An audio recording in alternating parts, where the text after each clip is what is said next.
भारत में पुरु, चंद्रगुप्त मौर्य, समुद्रगुप्त, विक्रमादित्य, स्कंदगुप्त, राणा प्रताप, राणा सांगा, शिवाजी आदि बहुत से शूरवीर हुए। देश का इतिहास भी बहुत पुराना है।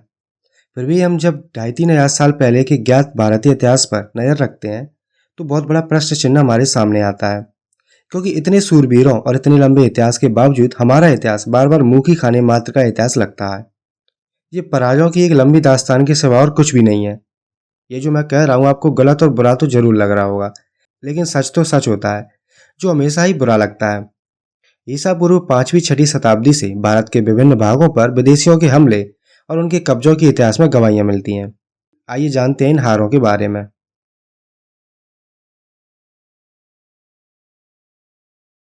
इसके बाद मुगलों के हमले आरंभ हुए। उनकी शुरुआत बाबर ने की। वो 11 साल की उम्र में फरगना की गद्दी पर बैठा। उसे जल्दी वो गद्दी छोड़नी पड़ी। अनेक बार उसने उस देश को जीता और अनेक बार हारा। विपत्तियों ने उसे साहसी और उद्यमी बना दिया। वो मध्य एशिया को जीतने के सपने देख लिया करता था, लेकिन जब वहां सफलता मिलनी असंभव सी लगी तो वो दक्षिण की तरफ मुड़ा। काबुल जीतकर वो भारत को जीतने की सोच रहा था कि राणा सांगा ने उसे भारत पर आक्रमण करने के लिए आमंत्रित किया। राणा सांगा बाबर की उम्र का ही था। उसका गुजरात और मालवा तक आतंक था, लेकिन वो दिल्ली पर हमला नहीं कर सका। उसने बाबर को आमंत्रित इस उद्देश्य से किया कि वो लूटमार करके वापस चला जाएगा और दिल्ली की शक्ति कमजोर होने पर वो उसे खुद संभाल लेगा। वो दूसरे का मारा हुआ शिकार लेना चाहता था, लेकिन वो दूसरा भी बाप निकला और यहीं पर जमकर बैठ गया।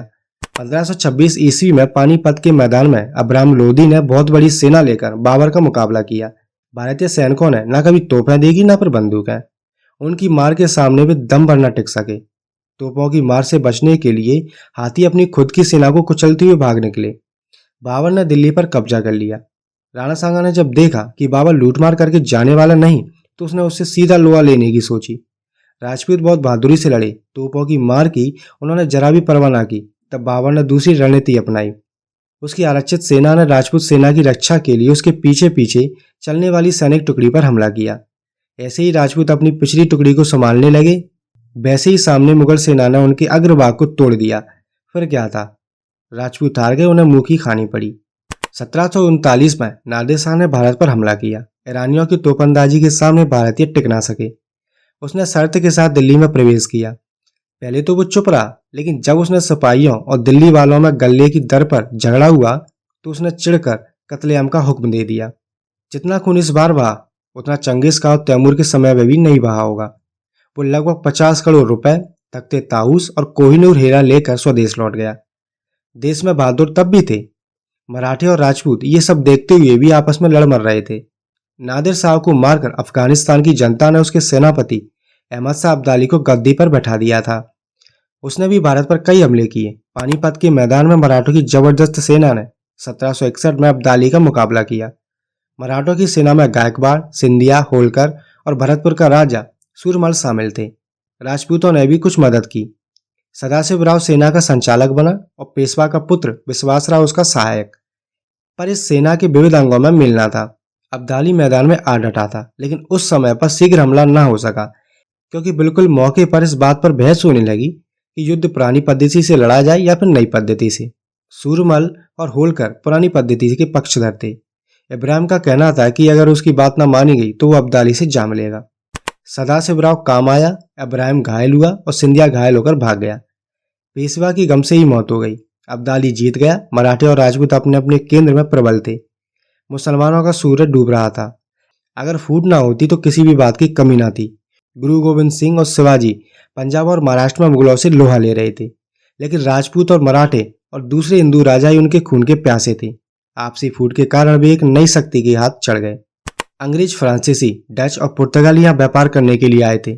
उन्होंने भारतीयों की फूट का लाभ उठाते हुए छोटे छोटे राज्य को एक दूसरे के विरुद्ध भड़काना और लड़ाना शुरू किया। जब उन राज्यों में वैर बढ़ जाता तो उनके यहाँ सैन्य शिक्षण, तोपंदाजी आदि का काम करने लगते। जब देसी राज्यों की शक्ति छीण हो गई तो विदेशी प्रबल हो गए। इस दांव पेच में अंग्रेज सफल हुए। उन्होंने डच आदि को निकाल दिया और राज्यों को हड़पना शुरू किया। पहले वे देसी रियासतों के संरक्षक बने, फिर उन्हें हड़प लिया। अंग्रेजों के विरुद्ध 1857 में विद्रोह हुआ, जो कई कारणों से असफल रहा। इसमें गोरखों ने अंग्रेजों की मदद की। सिंधिया और होलकर जैसे राजा अंग्रेजों के वफादार बने रहे। सिंधिया ने नाना साहेब तात्या टोपे को गिरफ्तार करवाया। 1947 तक पौने 200 साल राज्य करने के बाद अंग्रेज यहाँ से गए। आज़ादी की लड़ाई के दौरान भी हिंदू और मुसलमान आपस में लड़ते रहे। नतीजा ये हुआ, जब भारत अंग्रेजों की दास्ता से आज़ाद हुआ तो दो हिस्सों में बंट गया। बंटवारे की बात मान लेने पर भी बेसुमार लोगों का खून बहाया गया, कत्लेआम हुआ। इससे भारतीय युद्ध नीति की दुर्बलता है और भारतीयों की पग पग पर हुई पराजयों का निदान स्पष्ट तौर पर दिखाई पड़ता है। एक शब्द में इन सब का जिम्मेदार है तो वो है धर्म। हिंदू समाज धर्मशास्त्रों को अंधाधुंध मानने और जाति भेद को सख्ती से व्यवहार में लाने को शताब्दियों से सर्वोच्च नैतिक और श्रेष्ठ धार्मिक कार्य मानता आ रहा है। इनमें शस्त्र धारण का कार्य सिर्फ क्षत्रिय जाति को सौंपा गया। शेष सारी जनता, ब्राह्मण, वैश्य, बहुसंख्यक शूद्र और क्षत्रिय वर्ण, ये सभी वर्गों की स्त्रियों का इस बारे में कोई कदम उठाना अधर्म समझा जाता रहा। यही कारण है जब विदेशी आक्रमणकारी आते तो गांव के गांव नष्ट कर देते। धर्मशास्त्रों में इस विषय में जो आदेश मिलते हैं वो बहुत ही संकुचित उद्देश्यों से प्रेरित और परस्पर विरोधी हैं। आपस्तंभ ने तो कहा है कि ब्राह्मण तो हथियार को जांचने तक के लिए भी हाथ में न ले, लेकिन कुछ दूसरे धर्म ग्रंथों में संकट काल में ब्राह्मण और वैश्य को शस्त्र धारण करने की अनुमति दी गई है। जैसे गायों, ब्राह्मणों की रक्षा के लिए और वर्ण संकर को रोकने के लिए ब्राह्मण और वैश्य शस्त्र धारण कर सकते हैं। अपनी रक्षा के लिए और वर्णों में गड़बड़ी रोकने यानी वर्ण व्यवस्था को टूटने से रोकने के लिए ब्राह्मण और वैश्य शस्त्र धारण करें। द्विजों यानी ब्राह्मण, क्षत्रिय, वैश्य को तब शस्त्र धारण करना चाहिए जब धर्म का खतरा हो, जब वर्ण संकरत्व फैलने वाला हो, अर्थात अंतरजातीय विवाह होने लगे। अपने को दक्षिणा में दिए जाने वाले द्रव्य की और स्त्रियों व ब्राह्मणों की रक्षा करते हुए अगर आदमी किसी को मारता है तो उसे पाप नहीं लगता। इन आदेशों में अगर ब्राह्मण और वैश्य को आपत्ति काल में शस्त्र धारण करने की अनुमति है तो ये देश को शत्रु से बचाने के लिए ना किसी काम आए और ना ही आने थे। इसमें गाय और ब्राह्मणों की रक्षा और अंतरजातीय व्यवहार रोकने के लिए शस्त्र उठाने की बात कही है, लेकिन अपने देश की रक्षा के लिए शस्त्र उठाने की बात नहीं कही गई। इन आदेशों में सब वर्णों की स्त्रियों को और बहुसंख्यक शूद्रों को शस्त्र धारण करने की अनुमति कहीं भी नहीं दी गई। जो वैश्य और ब्राह्मण वैसे सारी उम्र शस्त्रों से दूर रहे थे, वे अगर संकट काल में शस्त्र उठाते भी तो प्रशिक्षित हमलावर सैनिकों का क्या बिगाड़ सकते थे। जब सिर्फ एक जाति विशेष पर, जो मोटे मोटे तौर पर जनसंख्या के 8वें भाग से भी बहुत कम थी, पूरी तरह से प्रतिरक्षा का काम डाला गया, तब जनसंख्या के 7 से भी ज्यादा हिस्से अगर प्रतिरक्षा के लिए उदासीन नहीं होंगे तो क्या होगा। मतलब क्षत्रियों के भी कई भाग थे, जैसे बच्चे, बूढ़े, अपंग और स्त्रियां, जो युद्ध में भाग नहीं लेते। फिर युद्ध में हिस्सा लेने वाले क्षत्रिय पुरुषों की संख्या भी हर मुठभेड़ और युद्ध के साथ कम होती जाती।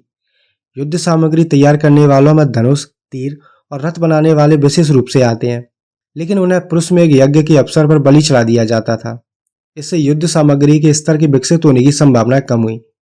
लड़ने और शस्त्र चलाकर आजीविका कमाने का पेशा अन्य पेशों की तरह जन्मजात बना दिया गया। इससे बहुत से क्षत्रिय अनिच्छा से और मजबूर होकर इसे अपनाते थे।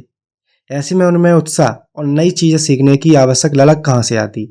वेदों में क्षत्रियों के लिए अश्वमेध यज्ञ करने का विधान है। ये यज्ञ दिग्विजय करके किया जाता था। इसे करना बहुत बड़ा पुण्य और कीर्ति बढ़ाने वाला कार्य समझा जाता था, लेकिन इसके दुष्परिणाम स्वरूप खंडीकरण और आपस में दुश्मनी की जो प्रक्रिया एक बार शुरू हुई, उसने फिर खत्म करने का नाम नहीं लिया। शासकों ने इसके इर्द गिर्द के दूसरे राजाओं पर हमले किए। किसी को कुछ प्राप्त हुआ, किसी से कुछ छिना। जीतने वाले ने अपनी डींगा लगवाई और कुछ का नाम रोशन किया, लेकिन बात यहीं समाप्त नहीं हुई। इससे घातक परिणाम निकले। देश की शक्ति का व्यर्थ ह्रास हुआ और हर शासक एक दूसरे का दुश्मन बना। इससे आपस में एक दूसरे को नष्ट करने की होड़ लग गई, जिसका लाभ उठाया विदेशी हमलावरों ने। उन्हें न केवल कहीं भी साझा शत्रु मानकर रोका नहीं गया, बल्कि जब एक राजा पर हमला करते तो दूसरे तमाशा देखते। आपसी गणना के भी इतने शिकार हुए कि इस बात का कहीं ध्यान ही नहीं दिया कि विदेशी शत्रु उनके पड़ोसी को ठिकाने लगाकर उन पर भी झपट सकता है। यही कारण था कि अपने देशों से मार भगाए हुए कबीले तक, जिन्हें वहां मौत दिखाई पड़ती थी, यहाँ पर आकर शासक बन गए। कई बार तो पड़ोसी को हल्का करवाने की गरज से विदेशियों को खुद बुलावे भेजे गए। लेकिन जीवन के हर क्षेत्र में, हर कदम पर जितनी तानाशाही हिंदू धर्मशास्त्रों की रही, उसकी मिसाल कहीं नहीं है। धर्म ग्रंथों ने युद्ध के लिए चतुरंगी सेना का विधान किया। उसमें रथों और हाथियों की महत्वपूर्ण भूमिका थी। हिंदू अपने धर्मशास्त्रों की लकीरें पीटने के लिए इसी चतुरंगिनी सेना के चक्कर में पड़े रहे। हालांकि इसी की कृपा से उनकी जीतें हारों में बदलती रहीं। भारी भरकम रथों से न फुर्ती से मार होती थी और न ही बरसाती मौसम में भी अच्छी तरह से चल पाते। हाथी भारत का युद्ध में बेड़ा गर्क करवाने में बहुत सहायक सिद्ध हुआ। उन्हीं की बदौलत जीतते जीतते पुरु हार गया। उन्हीं की बदौलत महमूद गजनी के मुकाबले में जीतता हुआ आनंद पाल पराजित हुआ और उन्हीं की बदौलत 1526 में पानीपत की लड़ाई में बाबर के मुकाबले में इब्राहिम लोदी परास्त हुआ।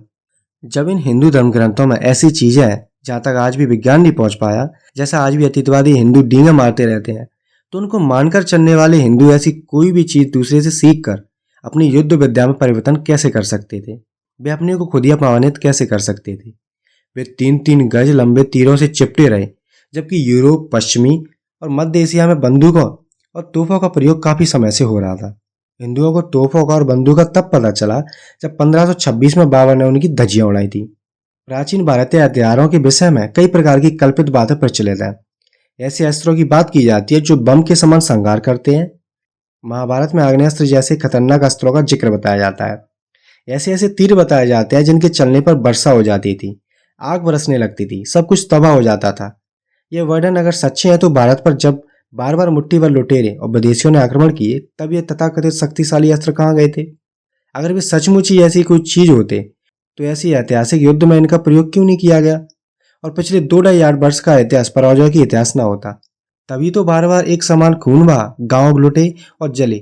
अगर धर्म ने कर्म फल जगत मिथ्या ब्रह्म सत्य जैसे सिद्धांतों ने हिंदुओं को नपुंसक ना बनाया होता, पिछले जन्मों की बातें न सिखाई गई होती, सगुन अपसगुन न बताया गया होता, तो स्पष्ट है कि हमारी पराजय जीत में बदल चुकी होती और हमारा इतिहास हारों की दास्तान ना होता।